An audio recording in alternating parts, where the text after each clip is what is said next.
First of all, we don't get a chance to be in a presence of an incredible man like you that has so much wisdom and knowledge. And so I want to check in with you on the state of the world. What's happening? What do we have to watch out for? How do we make it better? You always talk about the arc of justice. How do we make it bend towards it? Well, you've heard me say a million times that basically, as we've learned the last few years, that bad news makes more news than good news and triggers more, retweets and all that. And so a lot of good news is not known. The trend lines are better than the headlines. That's all true. But there are some alarming trend lines in the world and in America. So let's talk about it.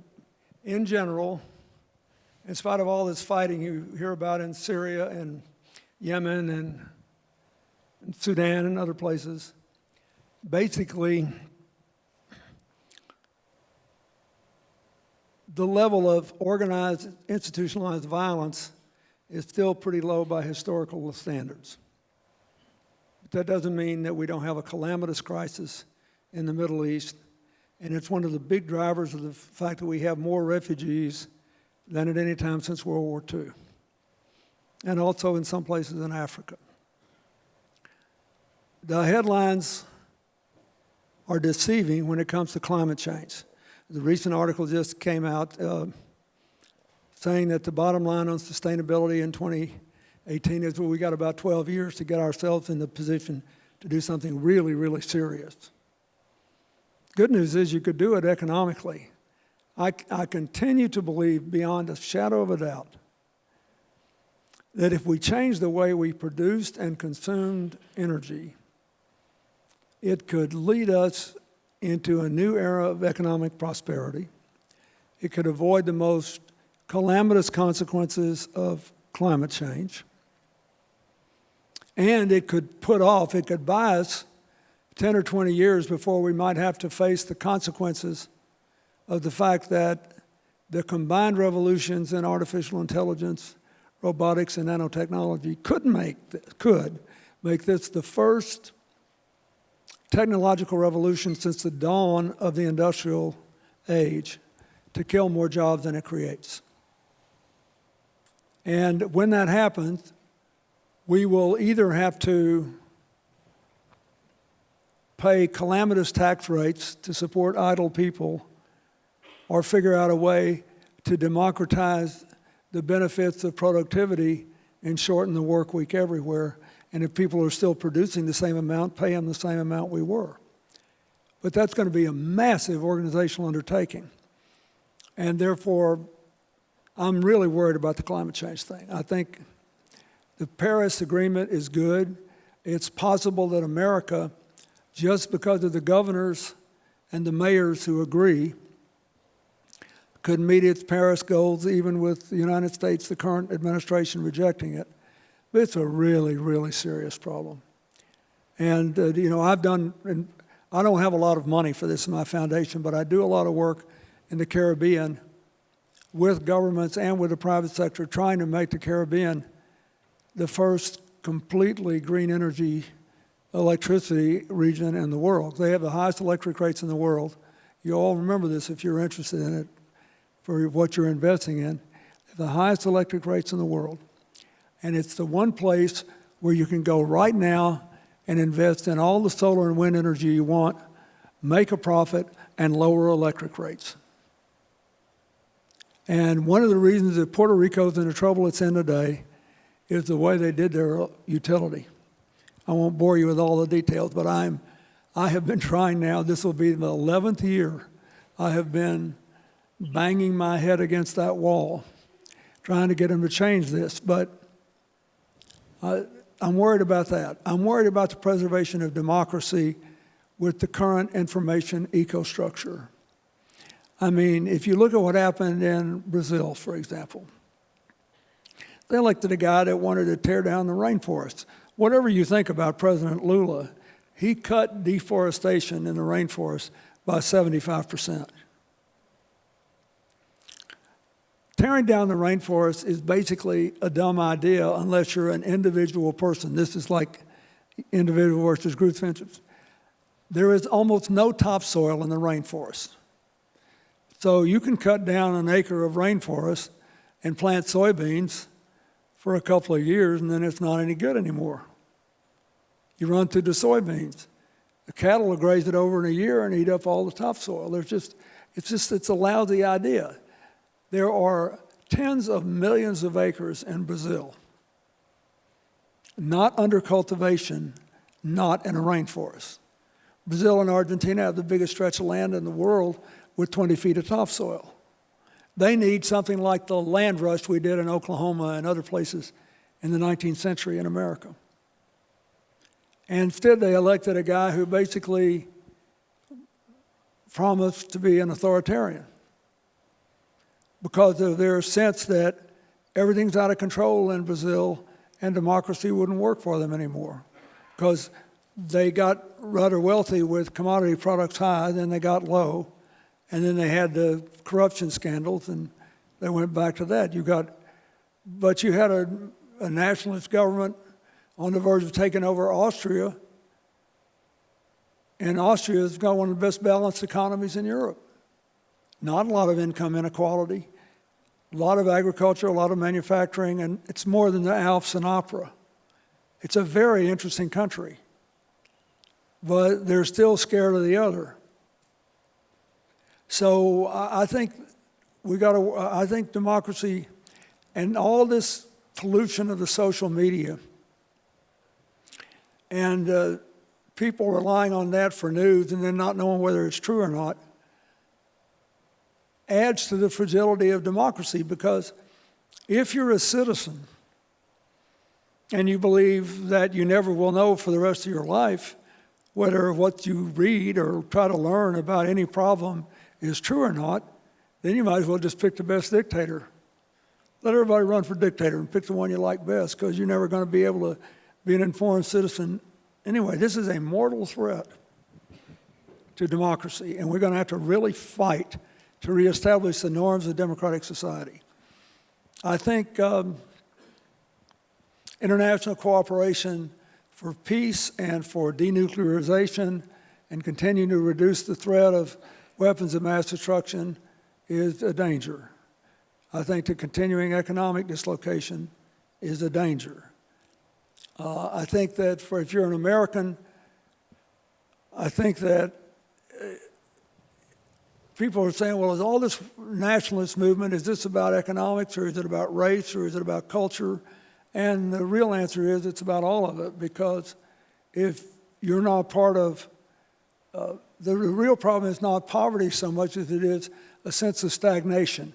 And all over the world, there are vast populations that used to be the dominant social and political forces in their country with the feeling of economic, social, and psychological stagnation. That's why you got life expectancy going down among a lot of white working class people in areas where this opioid epidemic is going wild. On the other hand, we have reduced overall global poverty.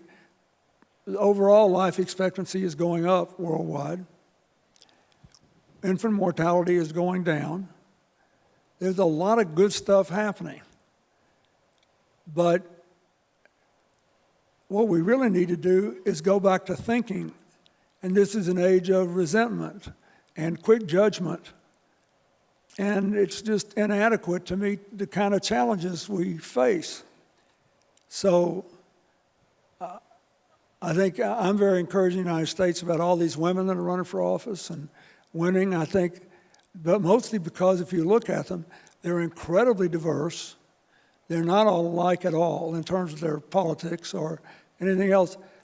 The congressional elections in the last time were fascinating to me because there were people with all these different backgrounds that shared one thing in common. They were well connected to the people they were trying to represent. And that I think is important because it was real. My favorite, it turned out to be a harbinger of the 2018 election, was the transgender woman who won a 20-year Republican seat in the Senate in Virginia. And here's her speech, running for the state Senate in Virginia, Northern Virginia. She defeated a 20-year Republican incumbent. She said, I do not want you to vote against me because I'm transgender. But I don't want you to vote for me because I am. I want you to vote for me because you can't get to work on time and you can't get home in time to have dinner with your kids. And the other guy's been there for 20 years and all he wants to do is channel the rhetoric coming out of Washington. I don't care about any of that. I want you to vote for me because I'll help get you to work on time and get you home to have dinner with your kids. And she won in a walk. Why? Because she gave the politics back to the people in a way they could identify with. And because the election was so inherently interesting, it was covered in a totally neutral way. I don't know about the social media, but I mean, you know, the TV and the newspapers and everything, they're just with neutral coverage, just, oh, this is interesting. I mean, if you'd told me 3 years ago that a Native American lesbian kickboxer could be elected to Congress in Kansas, I wouldn't believe it. But I'll tell you this, if you saw her stick, you'd have voted for her. I mean, because she was connected to the people she was trying to represent. And a lot of this is going to have to be handled at the grassroots level where people are just giving the political system back to the voters. And anything that, you should all attune your ears to that too, and the issues you're interested in. Don't let people get between you and what you need from your government, because we could be looking at 50 or 70 years of calamity in the world if the democratic structures continue to weaken and these authoritarian impulses that you see in China and Turkey and Saudi Arabia and Iran, all over, everywhere, if it gets more instead of less. You want to free more people. You don't want to tie them down. And you want people to feel comfortable with diversity, not threatened by it. And I think that's at the core of all of this. You charged us with implementing the 17 apps, and I appreciate that very much. You have a lot of people from around the world here with different and high levels of influence. What can we do as individuals to save democracy from social media pollution you mentioned and all the... Well, I think you can, first of all, most politicians are people. Don't forget that. No, they really are. I mean, I realize, I can't tell you, I could always tell if I was looking at somebody and I wasn't a person of them. I remember when some of the craziest stuff was going on when I was running in '92 and they accused me of being responsible for the deaths of 2 boys on a railroad track and just all kinds of crazy stuff, you know. I called this young man who had worked for me since he was 25 years old, and I said, what do you think about all this stuff they're saying? He said, they're talking about someone I'm not familiar with, he said. I just, not too long ago, I was home in Arkansas, and I drove 70 miles down to a little retirement facility to see my high school world history teacher, who was 14 years older than me, so he was 86 then. And he was dying and he had Alzheimer's, but he knew who he was for an hour a day. So I went to see him at the appointed hour and he was clear-headed and we had a great hour. But, and he was later an education aide for me when I was governor. And I was thinking about, I think my advice is that you should do things that give your endeavors meaning to ordinary people. There's not a person, Republican or Democrat, whoever they voted for president or anything else, can identify with what you're trying to do. You ought to be able to build 90% support for any reasonable things you're trying to do. And then you ought to deal with the legitimate concerns people have. For, you know, a lot of people push back on you on all this transparency stuff. But the truth is, I think the benefits you would get out of a transparent system, and you have bent over backwards not to try to sound like a scold or, make people feel bad or anything like that. But there are just so many. This system grew up in such a way, as we all know, with layer upon layer upon layer of this, that, and the other thing. And those of you who are in it know you're dealing with this problem today and there's some other problem next week and all of that. I think we have to examine all this now. We've reached the point where the cost of avoidable deaths are unsustainable on a human as well as an economic level, and the options for dealing with it are before us, but we can't get from here to there unless people feel it's all right. And I think if I were you, I would try to broaden the popular base of support by it for not describing people who disagree with you as demons, but giving the issue back to the people. Look at one of the people who won these close races. They won it because for once, everybody was forced to just get real. What can you do? What can you not do? What are you going to do when you get up in the morning? I think that's my advice. My advice is that you should try to broaden the base of support and make it an issue that everybody cares about. Because most people, trust me, they're really interested in this. Anybody that's ever been in a hospital is interested in this. But they don't know much about the details. And we got some serious public health challenges in America. We go way beyond hospital safety, just public health challenges. And I hope, my advice is I would do that. And I would try to look for unlikely allies. And I think, we passed those two bills at the end of the last Congress, and President Trump signed them. Overwhelming bipartisan support. A lot of these people are going to be looking for things they can do with members of the other party, and I'd load up. But just keep it real. Don't call anybody names. Don't turn anybody's temperature up. We got enough people foaming at the mouth on television every day. Nobody, you don't want to see one more person you think needs a shot. I mean, we just make something good happen. And I think,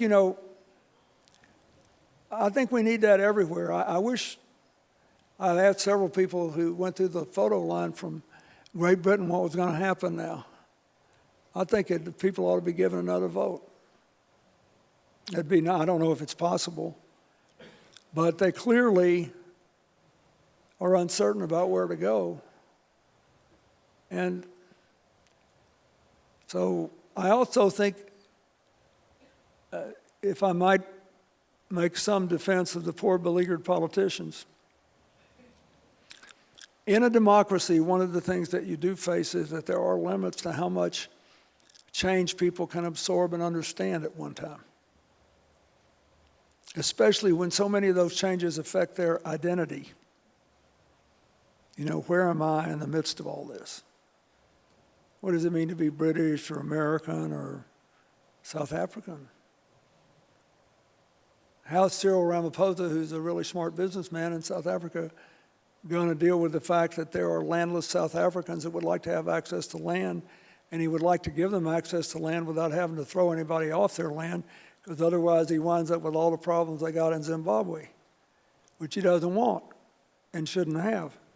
I mean, these are problems all over the world, and it all comes down to identity, and we have got to develop a level of consciousness which enables us to embrace diversity and to create stakeholder societies so that people that don't have a lot of money but have a lot of skin in the game get heard too. That's what I think the big problem in every one of these issues, when you get right down to it, is that. And Mandela was a genius at that. Hosting the World Rugby Cup, and at a time when rugby was a symbol of the apartheid lovers. There's one black guy on the rugby team from South Africa that won the World Cup. And Mandela went all over the country wearing his rugby jersey. He knew he was one smart guy. But we have to find a way to give each other a sense of social and personal security and worth and belonging. And then make these changes, including the changes that you need here that you can't do without some government support of some kind. For example, if you want to get people to share things which might cost them a lot of money, there's got to be a way to make adjustments for that that would give greater incentives to do that. And the government can't afford to do all this stuff without the private sector, not everywhere. I mean, even if you look at the national health system in the UK, they still have various things that are done in the private sector that feed in to the health ecostructure that are quite important. That's my advice. My advice is build a broader base and learn how to talk about this in simple terms so that people understand that what you're doing could enable their grandchildren to live longer, healthier lives. I love that. There seems to be two types of people. One that sees that also helping others is in their self-interest, and one that sees that only helping themselves and their clan is in their self-interest. First of all, is a second group right? And if they're not right, what can we do to get them to see that their self-interest is also in helping others? You know, you talk about the interdependence. And The truth is, in the short run, it looks like they are right now. But they're not. That is, ever since our first ancestors moved from being isolated people who coupled to families and then to clans, all of human existence has been in part a struggle between us and them. Who's us, who's them?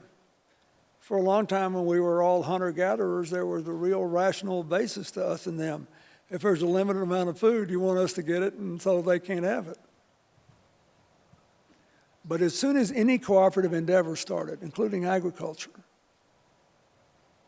we began to have examples of win-win situations where our lives would be richer if other people did well too. And then all the great faith systems,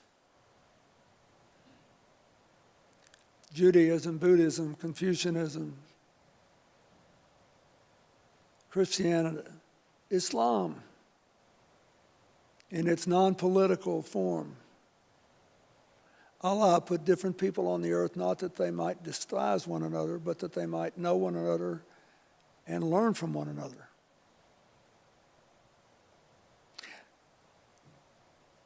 Everybody that ever thought about the fleeting nature of individual human life and the fleeting nature of power and what you really will value on your deathbed, which is not who you whacked and made feel small, but who you loved and who you liked, how the flowers smelled in the springtime, eventually comes to the place where you realize that it's the best solutions are win-win, that life is not a zero-sum game. We are social creatures. I've recommended this book twice to two of these patient safety conferences, but if you want to read the best single-volume book making this argument, read E.O. Wilson's The Social Conquest of Earth. He's almost 90 years old now. He is a prize-winning microbiologist who is the world's foremost authority on ants. And he is a wise man with the mind of a young man. And so he wrote these 3 books that he thought were the capstone of his life, and he got a bunch of energy and wound up writing 2 more. But anyway, one of them is called The Meaning of Human Existence, and there's another one, and then but the most important one for the time you're living in and what you're trying to do about building this movement is The Social Conquest of Earth. And he traces, insofar as you can know it, in about 240 pages, the history of all life on the planet. And he concludes that the most successful species that ever lived, if you define success as the opportunity to be extinguished and escaping it and enduring, are ants, termites, bees, and people. And honeybees are in trouble today, but there are lots of other bee species that are doing well. And he said, the reason that all four of them did so well is that they are the greatest cooperators. And he gives lots of examples of all species. And he said, now people are the greatest cooperators because they have two things ants, termites, and bees don't have: consciousness and a conscience. But because they are self-aware, they are prone to arrogance and error. So we keep having to pull our chestnuts out of the fire right before we get burned. But so far, we've avoided it. And it's basically an optimistic book. And it's hard on him being optimistic because species are disappearing from planet Earth at the most rapid rate in 10,000 years, another consequence of climate change and resource abuse. And but he explains that the only way you can do it is if there is a very, very high level of cooperation. And that's really what I believe. Talk about climate change. And there was a major scientific report recently released by 13 different federal agencies talking about the consequences of climate change. And, I want your take on what about the security related to climate change? Well, first of all, this is going to be, we're already living with this. There's no question that water shortage, for example, has aggravated the problems in the Middle East. You can get on the internet and see the 20 hottest places on average on Earth. And they're in Iran, Iraq, Bahrain, Saudi Arabia, 3 or 4 in Algeria, interestingly enough, 1 in California, Phoenix, and 1 other in America. But most of these places are poorer and destabilized because of the loss of natural resources. This is going to get worse. The ice caps are melting more rapidly now. The ice cover on Greenland is melting more rapidly. If it does, in all probability, not only will the sea levels rise, but they will block the current flow of the Gulf Stream. If that were to happen, there would be more storms on the east coast of America, blocked from being blown out to sea, which the prevailing winds normally do, and the far north could get even colder in the winter. And these things will interrupt life as we know it. I mean, in the 2016 election, I experienced what could have been a climate change consequence in North Carolina, where the storms that year hit America very hard, and people's lives were too disorganized to vote. I mean, that's just a minor example. I mean, we could lose a massive amount of Florida, a lot of our coastal cities here, a lot of Manhattan could be underwater, and it looks like the Atlantic will go south, if you will, before the Pacific does.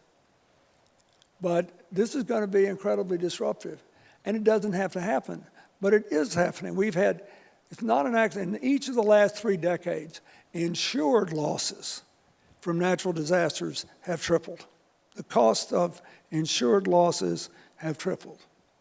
And keep in mind, that's just measuring what rich folks are going through, because poor folks don't have insurance, and poor countries don't have insurance systems. So it's not like this isn't going on. And when my daughter was in high school, all of her cute little friends used to say, the Nile is not just a river in Egypt. I mean, we basically are, even those of us that think of ourselves as tree huggers, are denying how imminent this is. And there's just 1,000 things we could do to make it better, and we ought to do it. And reorganizing ourselves would literally generate work, businesses, opportunities, 1,000 more people like you were 30 years ago when you started this company.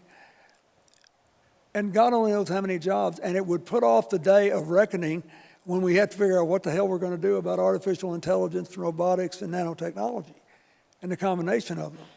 I personally think we'll wind up going for a 4-day work week so everybody can handle the dignity of work. And so we don't have to have exorbitant tax rates to pay for those of us who have it, to pay other people to exist without the dignity of work. Could be a happy time if we do it right. But the climate change thing is an existential threat. And the United States military and intelligence people have thought of it as a serious security threat since 2000 and have been trying to tell everybody this.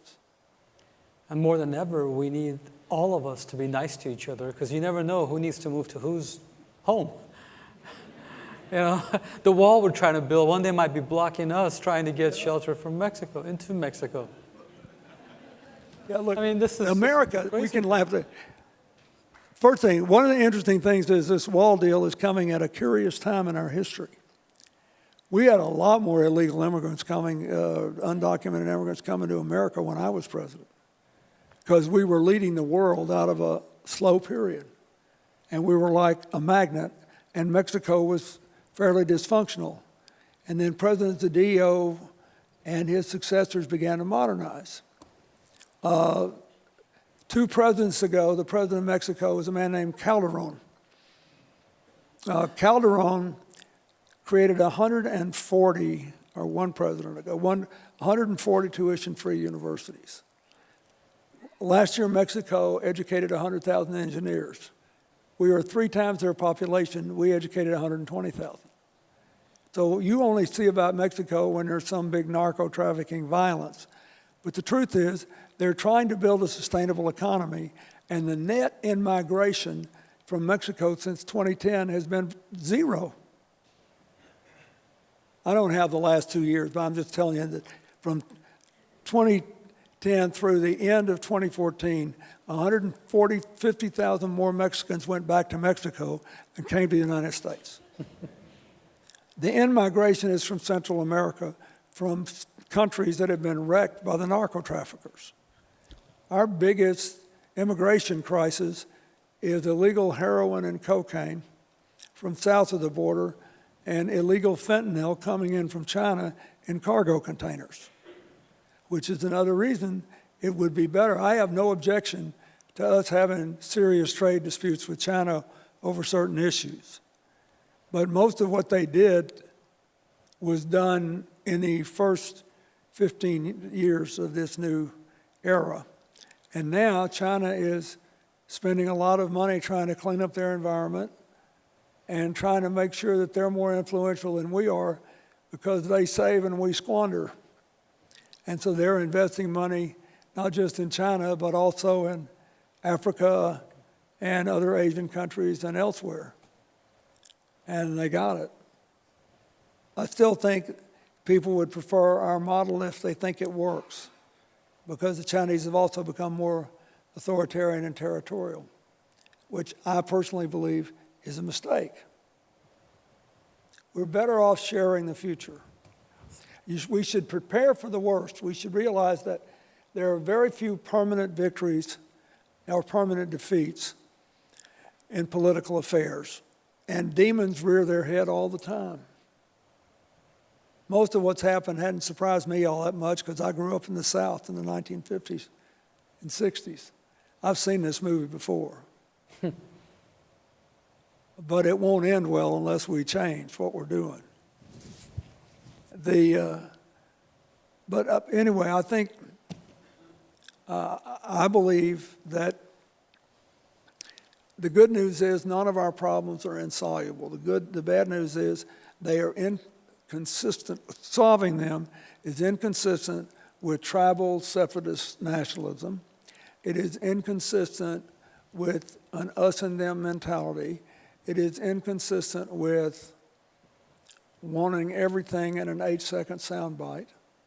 And it is inconsistent with looking for who you can resent today, instead of how we can all build tomorrow together.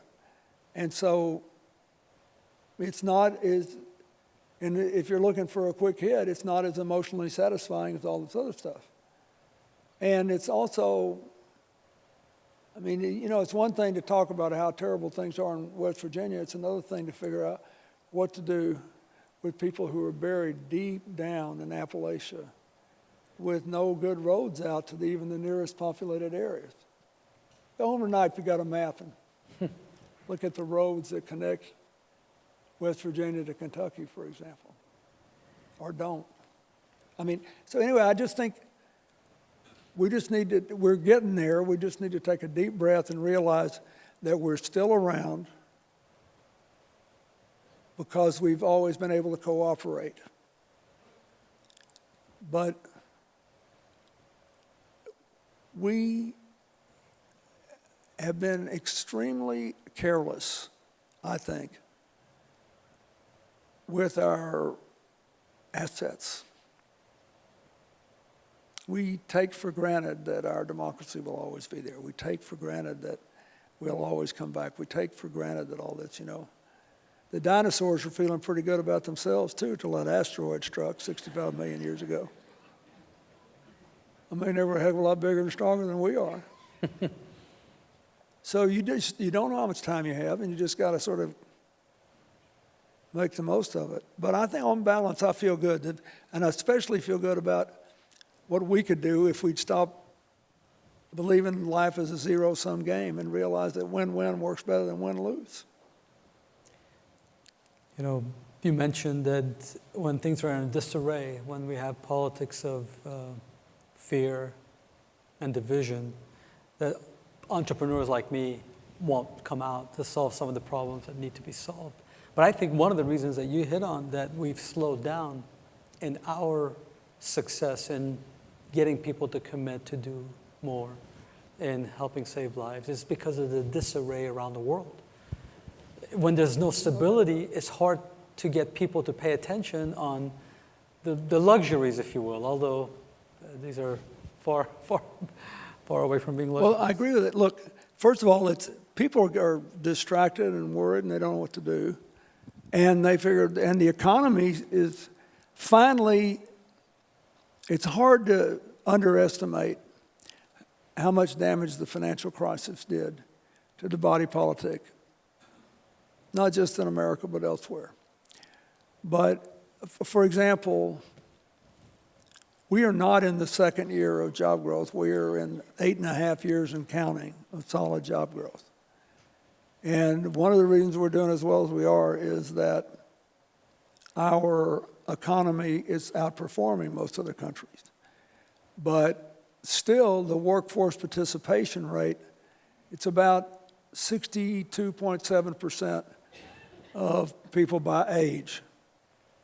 So you say the unemployment rate's 3.7%. It is. But there are still a lot of people that are out there who were left out of it. We got up to 67% participation rate in my last 2 years. So our 4% unemployment rate was in effect lower than 3.7 now because everybody who wanted to work could. And you have all these people that are out there that they just feel trapped. The one thing that I know about you is that you would not be here if you did not think you could make this better. Isn't that right? You may be frustrated, but you wouldn't have showed up here if you didn't think you could. Right? You have no idea, maybe, how many people there are who get up every single day in this country with all of its assets, never mind all these places around the world, and they look in the mirror and they think every one of their tomorrows will be just like yesterday. And that is a devastating feeling. And stagnation hurts worse than poverty. And I'm not being insensitive. Look, I think I'll be the last American president, talking about public health, who ever lived in a home without indoor plumbing. It's a great political story, but trust me, that is way overrated, living without indoor plumbing. But my point is, I don't want us to be careless. I want us to be caring and careful. But I'm upbeat. Our economy is very strong, and we would already have triggered more economic growth in Europe had the Brexit thing not derailed the prospect of our having a better trade relationship with them. We would have had a more balanced approach to Asia and created incentives for the Chinese and us and the Europeans to work together, not at cross purposes. You know, this is hard work. You got to work at this. And every national leader you should work for the best and plan for the worst. But working for assuming the worst and acting on it and then hoping it comes out all right is not a very good strategy, and that's kind of what we're doing too much of now. I mean, I think, but on balance, there is not a single problem the world faces that can't be dealt with in an intelligent way. And we just kind of waited too long to deal with it. And we got to jerk out of it and get the show on the road. These scientists that said in that article a couple of months ago that we only had 12 years to really put ourselves on a trajectory for massive reduction in carbon emissions to avoid the worst consequences of climate change. Maybe they've overstated a little bit, but I wouldn't gamble. I think they're probably right. But the good news is it's happening when almost everywhere in America, clean energy is cheaper than the alternative now. That's just one example. But saying something's cheaper is a lot different than saying, well, if you're going to close the coal-fired power plant, how do the people that have made the investment recover their investment? And how do you affect the transition? And somebody's got to be doing all this work. This is hard work. It's so much more fun just to get on TV and badmouth somebody. And it doesn't take any effort. For some people. Huh? For some people, it's more fun. You see what I mean? It's like this patient safety thing. I can get up and give you all kinds of speeches. I don't have to get up and run a hospital tomorrow. I don't have to run a medical equipment company and figure out, how are we going to pay for all this and what's transparency and what happens and all that. There are details in all this. The devil is always in the details. But that's why stakeholder groups committed to a common goal it's the only way to do this. And if you keep, and I'm not surprised that the rate at which you're increasing the number of life safes slowed down because it was bound to happen. You picked the low-hanging fruit, which you exactly should have done. Think of all the lives you saved by picking the low-hanging fruit. Now you got to go figure out how to plant a new orchard. That's why I've got Dave Mayer and Mike Ramsey coming. Mr. President, can you talk about the current opioid epidemic and what is your latest thoughts on how to address it? Talk about something that creeped up on us. Well, the good news is there are some communities, there was a big article on Dayton, Ohio recently, that have really shown how you can take whatever resources you have and make it better.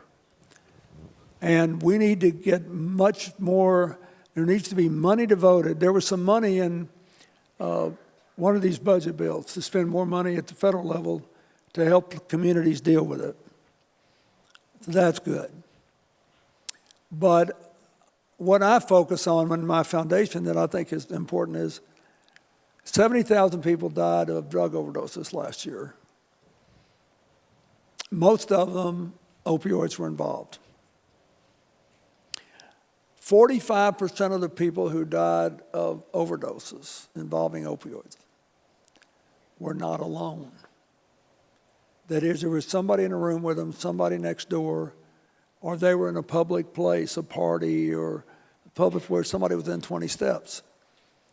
One wonderful little Irish company, Adapt, who's just been sold to a bigger company, made us a great deal on nasal spray and naloxone, Narcan, and agreed to give a free package to every high school in the country as they could, as their profits permitted, and then to any colleges and universities that wanted them.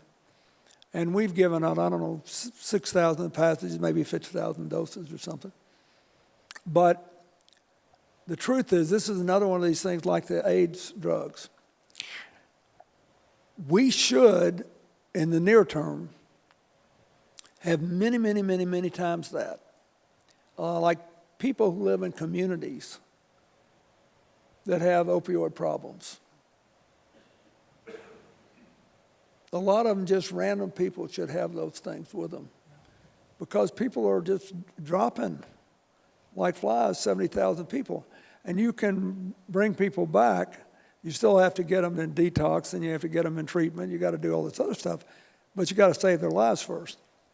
So I think we need more of that. The other thing is, it's like you want to do education in the curriculum of patient safety. I've talked to a lot of young people who've been through drug treatment, and I always ask them the same thing. Because Hillary and I have 5 friends who've lost their children in this epidemic. And 3 of them, one I don't know, one was a heroin addict who'd been through 9 rehabs and just didn't want to live anymore.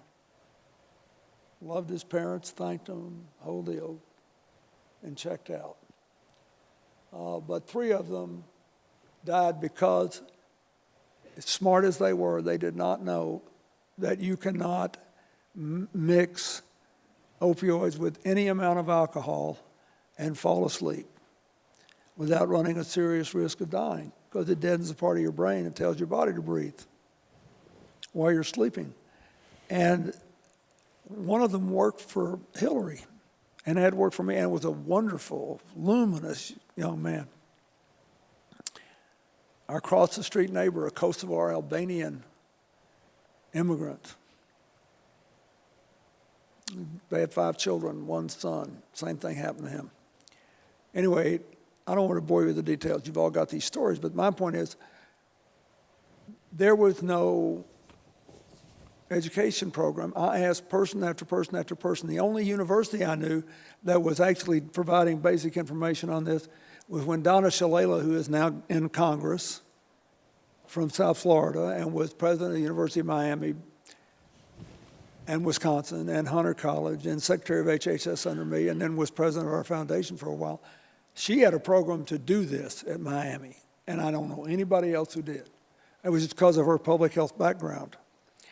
And so I talk to young people about it all the time. I mean, when people that come up to me and tell me they just come out of rehab and they're thankful that I'm working on this.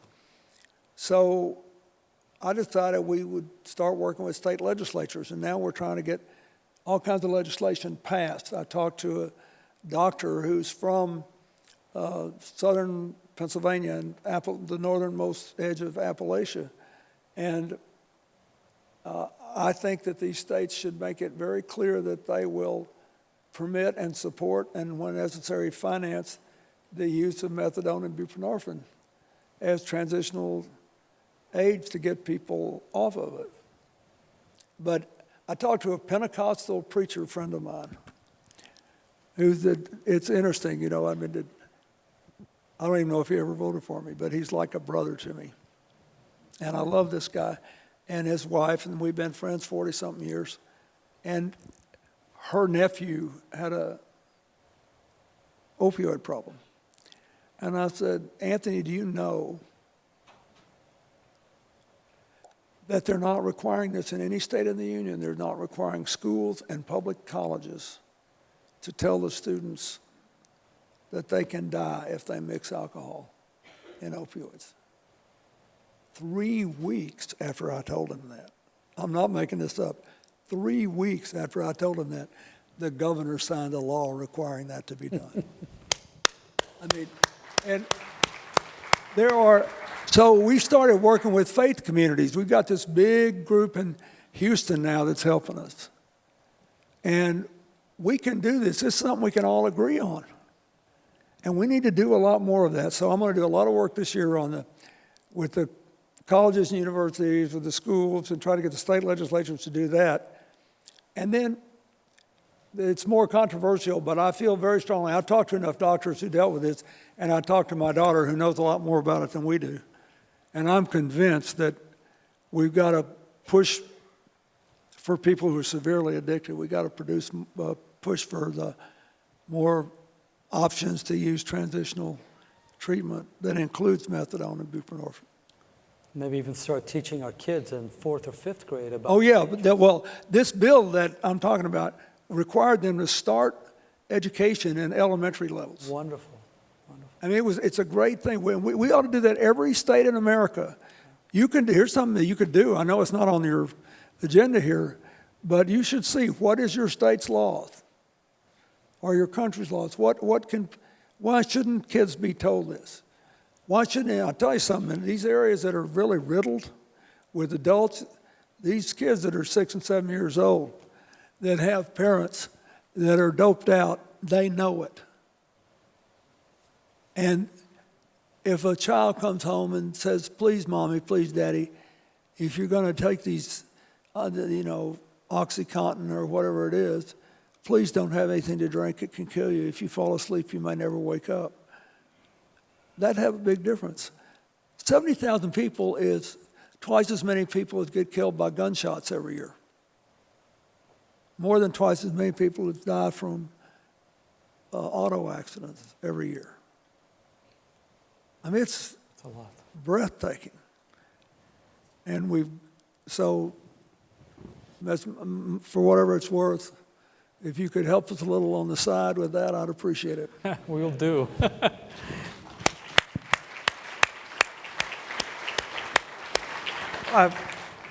I've witnessed firsthand what your foundation and CGI has done. So I want to ask you, and I think it was such a force for good, and I really hope you restart CGI again. It motivated so many people to do more, like me, who made the commitment to you to get to 0 preventable deaths. What are the most important priorities for your foundation right now, and what are we going to see? I mentioned a couple of them. We're trying to ramp up our opioid work. We do health, economic development, education, and civic engagement. That's basically what we do. And so I'll just mention a few things. I talked about the opioid work. I told you we're going to Puerto Rico. We're doing that as a CGI group. The global initiative, when we had it nationally, internationally every year, we basically had an independent review of all the commitments made. What percentage were kept, what were going to be kept, were people in fact helped or not. And after 11 years, the review, and I had said that we had helped 430 million people in 180 countries. I mean, it's with commitments worth around $100 billion. So people like you. And what I try to do is just get people together and figure out, how they can help each other do what they want to do. And I would start it again in a heartbeat if I knew they weren't going to be targeted. And I knew there's an appetite for it. The only difference between my meeting and all these other fancy meetings is a lot of these other people have money, including people I really respect, like I really like Mike Bloomberg. And he gave all this money to pay for college scholarships at his old alma mater, That's a big deal. But they have meetings, and then if rich people want to do something, they can. I have our meetings include people that are like you, who are starting and rising. And I think that people go to too many meetings where nobody asks them to do anything. The reason I like your meeting here is that everybody leaves here knowing what they're supposed to do, right? So I never dreamed it'd be as successful as it was, because we told them all at the beginning, if you don't promise to do something, or if you do and then you don't even try, then don't come back next year. Please don't come back. We only want people here who are actually going to do. We all go to these meetings, everybody talks, do something. It can be small, or it can be big, or it can grow into something big. But Sounds we familiar. had a college kid come up with an idea to find, you'll like this, drugs that were adulterated. We have one of these for college university students every year, Global Initiative. And he found a way to test it. kind of like your non-invasive testing, and he found a way to scan, and more than 25% of the drugs that were being shipped at the time to poor countries were corrupted in some way or another, or ineffective. That young man, he was a penniless college student, and 5 years later he sold the company for $450 million because he helped so many people. And now he's out doing more for more people. So I think, I'd like to do it again. But right now I'm focused on finishing our work in Haiti. We raised $500 million for Haiti, and we still got about $100 million to spend. And we're going to try to help Puerto Rico, Virgin Islands, and Dominica through the global initiative. We're continuing our climate change work, which is an important part of our economic as well as our environmental mission. Our major education initiative is called Too Small to Fail, and Chelsea oversees that. We're closing in on putting 1 million books out to low-income families in unusual places. We've helped to create 83 new parks around America that are learning parks. And we made a partnership with, listen to this, 7,000 coin-operated laundry sites, because poor people have to go to the laundromat to wash their clothes, and they're sitting there with their kids with nothing to do. So now we're trying to make libraries in all 7,000 of those places. And we have, and I love these guys. It turns out they were dying to be asked to do something. They never thought about how much dead time was going on in their places of business where they could actually make something good happen. So we try to do that. We're doing that. And the most fun thing I do probably right now, except for the university meeting, is George Bush and I run a leadership program together that is pretty well evenly divided by party for young professionals. Most of them are between 25 and 40. And they go to his library, mine, his dad's library, and Lyndon Johnson's library, and study presidential decision-making. Then they apply what they learned to contemporary problems, and they try to work things together. And now they're starting local chapters all over America because people are just starved for some way to work together and quit fighting. And my favorite sight was that we had these two Gulf War amputees. They'd lost their legs either in Iraq or Afghanistan. It could have been Afghanistan. And they were these tough guys, and they wound up being best friends with a very imposing, large African-American woman who runs the gay rights movement in Arkansas. And these guys came to me and said, and she did too, she said, we didn't know anybody like them were. We didn't know people like, we were stunned to see how much we had in common. When you stop carrying around your armor and just open your eyes, it's good things happen. So I love that. That's a lot of fun. So I'm trying to stay busy in my old age. So, and that's what I'm doing. As long as I can do it and raise the money for it or pay for it, I'll keep doing it. Thank you for doing it. Thank you. Thank you.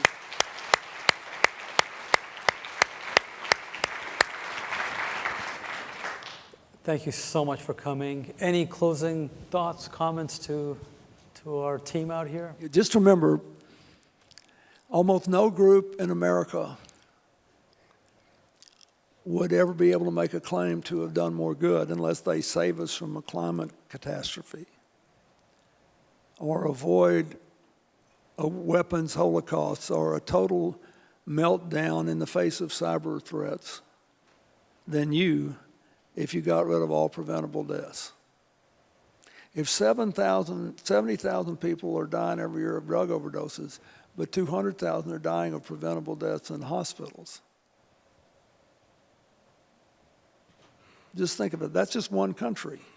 If you could do this globally, think what it would do. And you still don't have anything like the number of partners that you should have. And now you pick the low-hanging fruit, so now you got to go figure out how to do the hard stuff. And I think I just can't imagine